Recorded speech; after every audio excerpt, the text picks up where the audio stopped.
তো hey guys, welcome back to my YouTube channel. তো আশা করি তোমরা ভালো আছো, আমিও ভালো আছি। তো দেখো, এখন প্রচণ্ড গরম পড়ে গেছে, যেহেতু এখন গরমের সিজন বা গরমের ওয়েদার যাই বলো না কেন। তো আজকে আমি তোমাদেরকে দেখাতে চলেছি কাঁচা আম দিয়ে তোমরা কিভাবে শরবত বানাবে। তো কাঁচা আমের শরবত খুবই কম সময় হয়ে যায়, খুবই কম উপকরণ লাগে, আর খেতে কিন্তু অসম্ভব সুন্দর সুস্বাদু হয়, আর এটা শরীরের জন্য উপকার।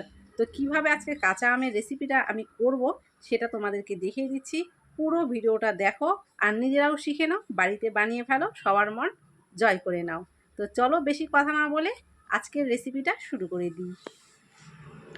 তো দেখো, আমের শরবত বানানোর জন্য প্রথমে আমি এখানে নিয়েছি একটা বড় সাইজের কাঁচা আম। তো তোমাদের কাছে যেরকম আম থাকবে তোমরা সেরকম আমই নিয়ে নিতে পারো। তারপরে দেখো, আমের খোসাটাকে আমি ছাড়িয়ে নিয়েছি, আর তারপরে আমটাকে খুব ভালো করে ধুয়ে নিয়েছি। তারপরে একটা গ্রেটার নিয়েছি, আর গ্রেটার সাহায্যে এইভাবে আমটাকে আমি গ্রেট করে নিচ্ছি। তো গ্রেটারের সাহায্যে আমটাকে গ্রেট করে নেওয়ার ফলে দেখবে আমের দানাগুলো খুব মিহি হয়ে পড়বে, আর এগুলো খাওয়ার সময় কিন্তু খুবই মুখে পড়লে খুবই ভালো লাগবে। তো যাই হোক, দেখো এইভাবেই পুরো আমটাকে এখানে আমি প্রথমে গ্রেট করে নিচ্ছি। তো পুরো আমটা কিন্তু আমার এখানে গ্রেট করা হয়ে গেছে। তারপরে এখানে আমি নিয়ে নিচ্ছি একটা মিক্সি জার, আর গ্রেট করা আমগুলো এর মধ্যে সব দিয়ে দিচ্ছি। তারপরে এখানে আমাদেরকে কিছু উপকরণ মেশাতে হবে। তো প্রথমেই আমি এখানে দিয়ে দিচ্ছি স্বাদ মতো চিনি। তারপরে এখানে দিয়ে দিচ্ছি ছোট সাইজের একটা কাঁচা লঙ্কা, আর এখানে নিয়েছি আমি অর্ধেক লেবু। তো লেবুর রসটা এর মধ্যে আমি দিয়ে দিলাম। তারপরে এর মধ্যে আমাদেরকে দিয়ে দিতে হবে বিট লবণ, আর এখন এর মধ্যে দিয়ে দেবো পরিমাপ মতো জল। তারপরে দেখো, সবগুলো উপকরণ খুব ভালো করে মিক্সিতে মিশিয়ে নেব।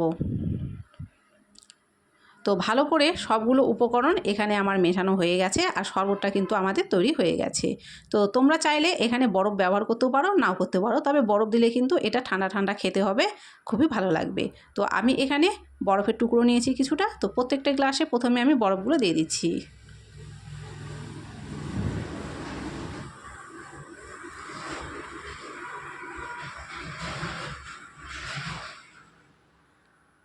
তারপরে দেখো, শরবতটা গ্লাসের মধ্যে ঢেলে দিচ্ছি।